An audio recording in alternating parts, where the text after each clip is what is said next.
नमस्कार दोस्तों, मेरा नाम मुक्ता सक्सेना है। आपके सामने आज प्रस्तुत करती हूँ रवि प्रदोष व्रत की कथा। ये कथा एक पौराणिक कथा है जो सदियों से चली आ रही है। मुझे उम्मीद है कि आप इसे सुनकर लाभ उठाएंगे और आपको आनंद आएगा। कथा इस प्रकार है। एक समय सर्व प्राणियों के हितार्थ परम पावन भागीरथी के तट पर ऋषि समाज द्वारा विशाल गोष्ठी का आयोजन किया गया। इस सभा में व्यास के परम शिष्य पुराणवेत्ता सूत जी महाराज हरि कीर्तन करते हुए पधारे। सूत जी को आते देख शौनकादि 88,000 ऋषि मुनियों ने खड़े होकर दंडवत प्रणाम किया। महाज्ञानी सूत जी ने भक्ति भाव से ऋषियों को हृदय से लगाया और आशीर्वाद दिया। विद्वान ऋषिगण और सब शिष्य आसनों पर विराजमान हो गए। तब शौनकादि ऋषि ने पूछा, हे पूज्यवर महामते, कृपया यह बताने का कष्ट करें कि मंगलप्रद कष्ट निवारक यह व्रत सबसे पहले किसने किया और उसे क्या फल प्राप्त हुआ।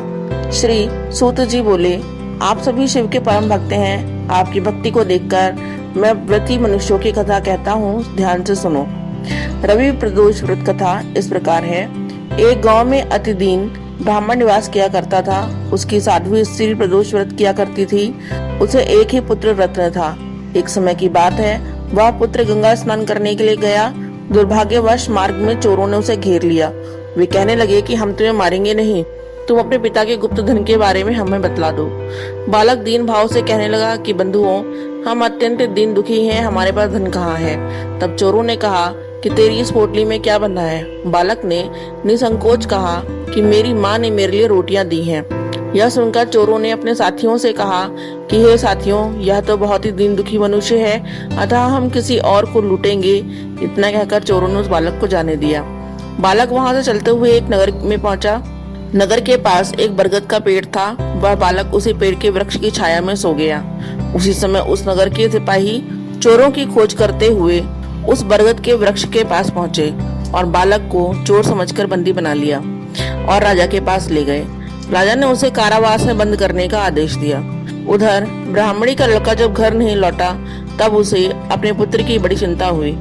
अगले दिन प्रदोष व्रत था। ब्राह्मणी ने प्रदोष व्रत किया और भगवान शंकर से मन ही मन अपने पुत्र की कुशलता की प्रार्थना करने लगी। भगवान शंकर ने उस ब्राह्मणी की प्रार्थना स्वीकार कर ली। उसी रात भगवान शंकर ने उस राजा को सपने में आदेश दिया कि वह बालक चोर नहीं है, उसे प्रातःकाल छोड़ दें, अन्यथा उसका सारा राज्य वैभव नष्ट हो जाएगा। प्रातःकाल राजा ने शिव जी की आज्ञा अनुसार उस बालक को कारावास से मुक्त कर दिया।